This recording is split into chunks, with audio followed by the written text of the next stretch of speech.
Bismillahirrahmanirrahim. Assalamualaikum warahmatullahi wabarakatuh. Teman-teman yang dirahmati Allah, kembali lagi dengan kami, kembali lagi dengan kita di Paguyuban Ahad. Pada kesempatan kali ini, insya Allah nanti kita akan membahas mengenai tujuan diciptakannya jin dan manusia. Tentunya seperti biasa, sebelum kita masuk ke materi, masuk ke ngobrol dan materi, jangan lupa subscribe, like, komen, dan share. Masuk ke materi, jadi tentunya diciptakannya jin dan manusia tidak lain tidaklah bukan hanyalah untuk beribadah kepada Allah ya. Jadi kata Allah, tidaklah aku ciptakan jin dan manusia kecuali hanya untuk beribadah kepada aku. Jadi poin paling utama pokoknya adalah ibadah. Jadi mau itu bangsa jin, mau itu bangsa manusia, itu poin utamanya dalam penciptaan tadi adalah untuk beribadah. Ya tentunya beribadah di sini itu tidak hanya beribadah yang fardu, khususnya mungkin sholat ya. Jadi ibadah itu kan banyak jenisnya. Namun demikian mungkin pokok utamanya adalah yang fardu, sholat, dan mungkin seterusnya termasuk zakat dan lain sebagainya.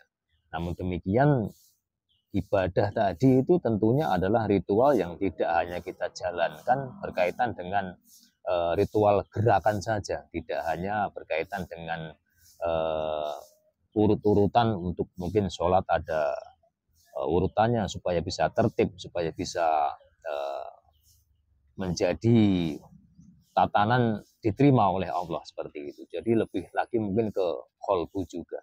Jadi yang dimaksud ibadah tentunya adalah ketaatan mutlak kita kepada Allah. Jadi berkaitan dengan segala perintahnya dan segala larangan. Dalam artian kita menjalankan segala perintahnya, menjauhi segala larangannya. Mungkin poinnya seperti itu. Itu berkaitan dengan dasar penciptaan manusia. Tujuannya seperti apa? Seperti itu. Mungkin pembukaannya seperti itu. Apabila ada pertanyaan, mungkin silakan bisa bertanya. Oke, baik Mas. Yang pertama, apakah sama perilaku jin dan manusia yang taat kepada Allah? Jadi begini ya, berkaitan dengan perilaku manusia ataupun jin, tentunya bagi makhluk yang beriman, itu baik itu dari manusia ataupun jin, itu mempunyai koridor yang sama, mempunyai batas-batasan yang sama, mempunyai ukuran yang sama. Jadi mau itu baik itu manusia maupun itu jin, itu tentunya diperintahkan Allah itu yang paling utama taat. Jadi kalau berkaitan dengan perilakunya apakah sama atau tidak, kurang lebih sama. Jadi mau itu bangsa jin atau bangsa manusia, itu juga ada yang betul-betul mempunyai kadar keimanan tinggi, taat betul kepada Allah. Ada juga yang mungkin mohon maaf seperti manusia, ngaku mungkin beragama Islam namun belum bisa menjalankan perintahnya dan menjauhi larangannya dengan secara benar. Jadi bisa dikatakan Islamnya itu belum kafah seperti itu. Jadi kalau bicara masalah perilaku kurang lebihnya sama, baik itu bangsa jin maupun bangsa manusia. Terus contoh jin yang benar-benar beriman dan taat kepada Allah itu yang seperti apa, Mas? Kalau bicara masalah contohnya ya, jin yang beriman kepada Allah itu contohnya seperti apa? Tentunya di sini manusia dan jin itu mempunyai aturan yang sama dalam artian begini. Jadi kalau manusia itu diperintahkan oleh Allah itu untuk taat kepada Allah dan tidak boleh menyekutukan Allah. Kan begitulah, menyekutukan di sini berkaitan dengan mungkin lebih poinnya ke bekerja sama dengan bangsa lain. Dalam artian di sini kutipnya adalah bangsa jin. Jadi manusia itu diciptakan Allah sebagai makhluk yang sempurna, itu harus mampu berdiri sendiri berkaitan dengan ibadah tadi. Jadi jangan sampai mencampur adukan antara manusia, antara bangsa manusia dengan bangsa jin. Jadi kalau memang dia itu posisinya sudah merasa diciptakan Allah sebagai makhluk yang sempurna, tentunya dia harus mensyukuri itu dengan sesyukur-syukurnya, dengan seyakin-yakinnya, semantap-mantapnya bahwa manusia adalah makhluk yang diciptakan Allah, eh, mempunyai kadar kesempurnaan yang paling tinggi, kan begitu. Jadi jangan sekali-kali manusia itu bersekutu dengan bangsa jin, apapun itu alasannya, seperti itu. Begitu juga dengan bangsa jin, apabila dia memang jin yang benar-benar taat kepada Allah, tentunya dia tidak akan mau mendekati manusia. Mendekati itu dalam artian mungkin ya mengganggu atau mencoba menunjukkan intensitasnya keberadaan mereka dan lain sebagainya. Karena hakikatnya kita bangsa manusia dan dengan bangsa jin itu mempunyai jalan yang berbeda, mempunyai dunia yang berbeda. Seperti itu. Mungkinkah nggak Mas apabila jin yang beriman kepada Allah akan menjadi jin pendamping manusia atau dapat merasuki jasad manusia? Tentunya kalau berkaitan dengan itu masuk ke nyambung ke pertanyaan yang kedua tadi ya. Jadi kalau memang jin itu adalah jin yang betul-betul beriman kepada Allah, dia tidak akan sekali-kali mau menjadi jin pendamping manusia karena memang sudah diciptakannya berbeda dan tujuannya berbeda. Kalau memang dia itu sudah taat kepada perintahnya Allah dan menjauhi segala larangannya, dia tidak akan mungkin bersinggungan dengan manusia. Walaupun bahasanya itu mungkin untuk menjaga manusia tadi atau untuk apa lain sebagainya, itu sepenuhnya tipu daya, itu adalah kebohongan. Tentunya kebohongan berkaitan dengan apa? Itu ujung-ujungnya nanti puncaknya daripada itu hanyalah penyesatan belaka. Jadi kalau memang jin itu sudah taat betul kepada Allah, dia akan menjauhi, akan jauh dengan manusia. Bisa diibaratkan dia itu ada di suatu tempat, apabila manusia tadi membuka lahan di tempat tersebut, pasti dia akan menghindar ke tempat yang lain. Seperti itu. Walaupun mungkin dimensinya berbeda, walaupun tempatnya sama tapi dimensinya berbeda, tetap saja itu tidak akan menjadikan nyaman bagi jin karena berkaitan dengan energi tadi. Seperti itu. Pasti dia akan pindah tempat. Seperti itu.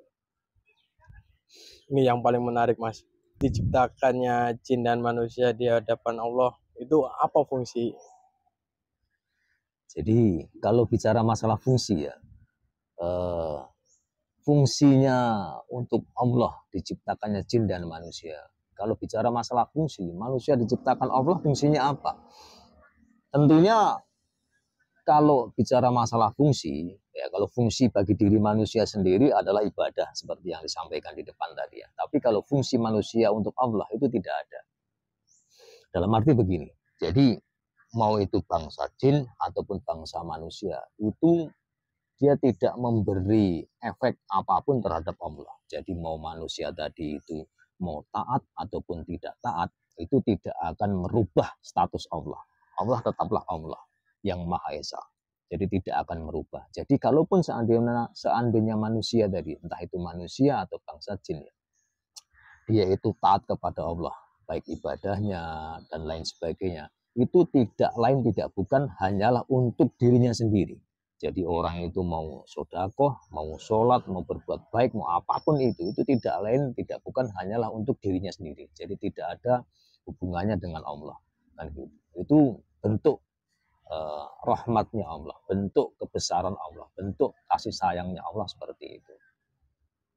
Ini seperti itu. Yang terakhir Mas, sikap manusia yang beriman kepada Allah menanggapi manusia yang mempunyai kodam pendamping itu seperti apa? Baik, jadi sikap manusia yang beriman menanggapi orang yang mempunyai kodam pendamping. Tentunya semua yang ada di dunia ini, baik apapun itu, yang di antara langit dan bumi, itu adalah menjadi percontohan bagi kita semua. Jadi menjadi percontohan yang baik bisa kita pakai, kita tiru untuk menjadikan suri tauladan yang baik, dan yang buruk tentunya akan kita jauhi atau kita tinggalkan. Seperti itu.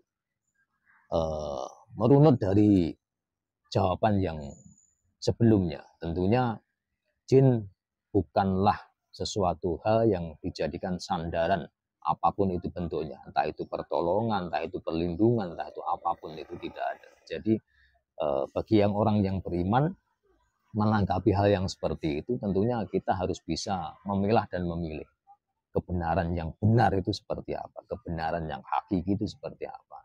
Seringkali saya sampaikan bahwa kebenaran yang hakiki, kebenaran yang mutlak itu ukurannya adalah dunia akhirat. Jadi jangan cuma pengen dilihat di dunianya saja. Dunia kita dilihat tenar, kita dilihat mempunyai segalanya, kita dilihat mempunyai kelebihan yang lebih daripada yang lain. Namun kebenaran yang hakiki ukurannya adalah dunia akhirat. Jadi jangan sampai apa yang kita pandang di dunia itu baik itu mengalahkan segala sesuatunya dan akan menghancurkan hisab kita nanti di yaumul hisab. Seperti itu. Jadi kalau memang kita yang beriman itu jangan sekali-kali mengikuti dan mempunyai rasa sedikit pun, walaupun cuma rasa ya, jangan pernah mempunyai rasa, oh saya pengen seperti itu, jangan. Karena hisab nanti tidak hanya perilaku saja, namun pikiran hati kita juga ikut dihisab oleh Allah. Mungkin seperti itu. Yang lain terakhir. Sudah ya? Baik, terima kasih. Mungkin seperti itu ya. Jadi hakikatnya adalah penciptaan terjadi adanya manusia dan jin, golongan yang lainnya. Itu tidak lain tidak bukan khususnya keperluannya hanyalah untuk disuruh beribadah kepada Allah. Mungkin itu saja, selebihnya tidak ada. Kalau berkaitan dengan fungsinya manusia untuk Allah seperti apa, tadi juga sudah saya jelaskan bahwa tidak ada fungsinya. Kebaikan yang kita lakukan akan kembali ke diri kita sendiri. Maka dari itu, pandai-pandailah menelaah segala sesuatu halnya. Pandai-pandailah kita bisa menjaga hati kita, menjaga pikiran kita dari hal-hal yang tidak baik. Karena itu tidak akan pernah sedikit pun merugikan kita. Yang ada hanyalah menguntungkan kita. Seperti itu. Yang terakhir, seperti biasa, saya sampaikan bahwa kebenaran yang hakiki itu hak mutlak milik Allah Subhanahu wa Ta'ala. Maka dari itu, apabila ada mungkin ucap kata saya yang kurang berkenan atau tidak pas di hati teman-teman semuanya, saya mohon maaf yang sebesar-besarnya. Akhir kata, wassalamualaikum warahmatullahi wabarakatuh.